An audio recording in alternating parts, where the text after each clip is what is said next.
actual motives are. Certainly, if you know Donald Trump, as I do, one of them, the primary one, is how he looks in all of it, what his legacy will be. Anthony Scaramucci is with us. Rest is Politics US. There he is in his office. Motives. Did this surprise you entirely? We saw, our aircraft. I joined this show for hair product recommendations. Look at that hair, Billy Bush. I mean, I So gotta figure out what you're putting in there. I gotta rob from the smarter people in my life. All right, you're too kind. but I mean, but you know that a part of this is the over masculinity of Trump, which means there's a deep-rooted insecurity, right? This guy is always trying to show you how masculine he is, right? So it's sort of abnormal, that whole thing. So that's one of the issues.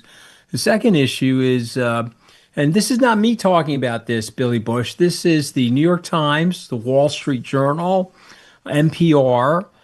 This is Ted Lieu, the congressman from California, that there's allegations in the Epstein files related to the raping of underage children associated with Donald Trump. And so if you're telling me that all of that is not on the table here when you're making a decision to distract the American people by killing our servicemen and dropping bombs on the other side of the world after you promised everybody that you weren't going to do that. Well, let me tell you something. That's a big part of it as well. So there's a lot going on in the equation, but you know what the last thing going on in the equation is the existential threat that the